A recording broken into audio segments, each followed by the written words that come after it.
नमस्कार दोस्त। आज 16 मार्च 2023 में पटवारी का फर्स्ट शिफ्ट का जो पेपर हुआ है उससे जो कुछ क्वेश्चन निकल कर आए हैं, जो है कि हम इस प्रकार देखेंगे इन क्वेश्चनों में कि किस प्रकार से आ रहा है। और कुछ क्वेश्चन जो है वो ज़्यादातर हमारे संविधान से राष्ट्रपति के बारे में ज़्यादा क्वेश्चन पूछे जा रहे हैं। लेकिन हम लोग एक एक क्वेश्चन देखेंगे कि जो क्वेश्चन आ रहे हैं उनके बारे में आपको एक एक करके बताता हूँ। ठीक है, ध्यान से देखिएगा। तो किस मुग़ल शासक के समय में सर थॉमस रो प्राप्त आया था? तो याद रखना है जहांगीर। 18 कब 18 सितंबर 1615 में आया था। कब आया था? 18 सितंबर 1615 में आया था। कौन, किसके शासनकाल में? जहांगीर के, है ना।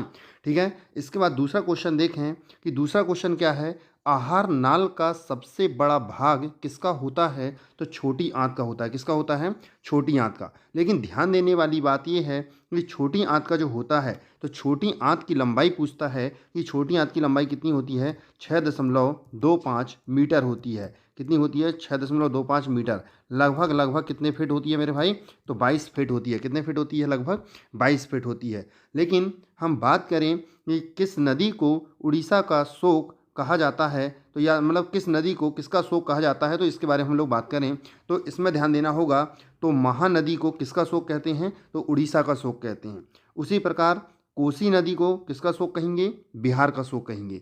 इसी प्रकार कर्मनाश नदी जो है वो किसका शोक कहलाती है? भारत का शोक कहलाती है। दामोदर नदी किसका शोक है? तो बंगाल का शोक है। होंग हो नदी तो कहाँ का है? ये चीन का शोक है। ठीक है, तो ध्यान देना होगा। तो महानदी उड़ीसा का है, कोसी नदी बिहार की है, और कर्मनाश भारत का है, और दामोदर बंगाल का है, और होंगो किसका है? चीन का है। ठीक है दोस्त, ध्यान देना होगा इन क्वेश्चनों में। अब बारीकी से ध्यान दीजिएगा कि इसी पैटर्न में बार बार क्वेश्चन पूछे जा रहे हैं, और ध्यान देना होगा। पहली पंचवर्षीय योजना कब से कब तक हुई थी? तो 1951 से 1956 तक चली थी। याद रखना होगा कि जो पहली पंचवर्षीय योजना है, पहली पंचवर्षीय योजना में क्या किया गया था? इस पर सबसे ज़्यादा बल जो दिया गया था वो कृषि पर बल दिया गया था। किस पर बल दिया गया था? कृषि, है ना। तो रोमर डोमर आधार पर थी, ये पता होगा आपको। ठीक है, तो 1951 से 1956 तक पहली पंचवर्षीय योजना चली थी। ठीक है दोस्त, अब ध्यान देना होगा। इनाम गांव किस राज्य से संबंधित है? तो इनाम गांव किससे संबंधित है भाई? तो याद रखना होगा इनाम गांव के संबंध है पश्चिम भारत में महाराष्ट्र से संबंधित है। किससे है? पश्चिम भारत में महाराष्ट्र से संबंधित है। विश्व मुद्रा, विश्व मुद्रा किसके पास होती है? तो याद रखना होगा विश्व की जो मुद्रा होती है आरबीआई के पास होती है। किसके पास होती है? आरबीआई। आरबीआई का पूरा नाम होता है रिजर्व बैंक ऑफ इंडिया। तो रिजर्व बैंक ऑफ इंडिया होता है। इसकी स्थापना सभी को पता होगा 1900 कब हुई थी मेरे भाई? 35 में। लेकिन प्राधिकरण कब आया था? 1934 में आया था। ये बात भी सभी को पता होगी। ठीक है ना। और अभी वर्तमान में आरबीआई के गवर्नर है, 25वें नंबर के गवर्नर कौन है? तो शक्तिकांत दास हैं। कौन है मेरे भाई? ये शक्तिकांत दास है ना। तो शक्तिकांत दास किसके गवर्नर है अभी वर्तमान में?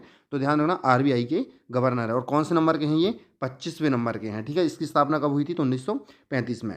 तो याद रखना होगा जो इसमें बोला था रुपया भारत, अमेरिका तो खालिस्तान। तो ध्यान देना होगा जिस प्रकार रुपया का संबंध भारत में, तो भारत में क्या चलता है? रुपया। उसी प्रकार अमेरिका में क्या चलता है? तो डॉलर चलता है। क्या चलता है मेरे भाई? डॉलर। ठीक है, डॉलर का साइन ऐसा होता है ना। ठीक है, और रुपया का साइन ये है। ठीक है, तो ध्यान देना होगा। तो कहाँ पर? तो डॉलर कहाँ चलता है? अमेरिका में। जिस प्रकार भारत में रुपया उसी प्रकार अमेरिका में डॉलर। ठीक है, लूडो, ध्यान देना होगा। लूडो का संबंध किससे है? पासा से है। तो लूडो का संबंध कैसे है? पासा से। तो उसी प्रकार क्रिकेट का संबंध किससे होगा? तो बल्ले से होगा। किससे होगा दोस्त? तो बल्ले से होगा। ठीक है, तो ध्यान देना होगा। तो कैसे होगा? ये बल्ले से होगा, है ना। नेक्स्ट क्वेश्चन हम बात करें तो लोकपाल की नियुक्ति कौन करता है? तो ध्यान देना होगा लोकपाल की नियुक्ति कौन करता है? तो राष्ट्रपति करता है। तो लोकपाल की जो नियुक्ति करता है वो कौन करेगा? राष्ट्रपति करेगा। तो ध्यान देना होगा बजट की व्यवस्था, किसकी व्यवस्था? तो बजट की व्यवस्था किसने शुरू की थी? तो किसने की थी? तो याद रखना होगा लॉर्ड कैनिंग। बजट क्या होता है? तो बजट आप सभी को पता होगा कि खर्चों का क्या लगाना होता है ना। क्या लगाना होता है? पूर्व अनुमान लगाना होता है। तो ध्यान देना होगा कि खर्चों का पूर्व अनुमान लगाना ही क्या कहलाता है? बजट। और बजट आप सभी को पता होना चाहिए कि बजट एक क्या होता है? चमड़े का थैला होता है। क्या होता है? चमड़े का थैला होता है। ठीक है दोस्त, तो चमड़े का थैला क्या कहलाता है? बजट। ठीक, अब समझना होगा कि अब इसके बारे में बात करें। बजट के बारे में क्वेश्चन आया है तो बजट से बहुत सारे क्वेश्चन आते हैं कि याद रखना होगा कि पहली बार डिजिटल बजट पेश किसने किया था? तो किसने किया था? तो निर्मला सीतारमण ने। किसने किया था? निर्मला सीतारमण ने किया था। ठीक है दोस्त, तो निर्मला सीतारमण ने डिजिटल बजट पेश किया था। और याद रखना ये निर्मला सीतारमण बजट पेश तीसरी बार डिजिटल बजट पेश करने वाली तीसरी बार बजट पेश किया अभी, है ना। तो ध्यान देना 2023 और 24 का, है ना।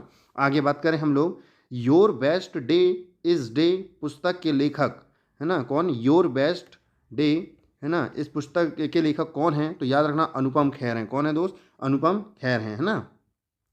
बात करते हैं पंचायती राज संबंध कौन सा आर्टिकल है, तो याद रखना पंचायती राज से संबंधित जो आर्टिकल है वो कौन सा है, 243 है। ठीक है दोस्त, है ना। आगे बात करेंगे हम लोग आपातकाल की घोषणा कौन करता है, तो आपातकाल की घोषणा कौन करता है दोस्त, तो राष्ट्रपति करता है। कौन करता है, राष्ट्रपति करता है। किसके अनुसार, 352 के अनुसार। किसके अनुसार, 300 अनुच्छेद 352 के अनुसार, है ना। तो आपातकाल की घोषणा कौन करेगा, राष्ट्रपति, 352 के अनुसार। याद रहे ड्रोन महोत्सव कब शुरू हुआ, तो ड्रोन महोत्सव शुरू हुआ है सन 2022 में। कब हुआ है, 2022 में। किसने किया था, तो नरेंद्र मोदी जी के द्वारा, है ना। और याद रखना होगा कहाँ हुआ था, तो दिल्ली में। कौन सी दिल्ली में, नई दिल्ली में, है ना।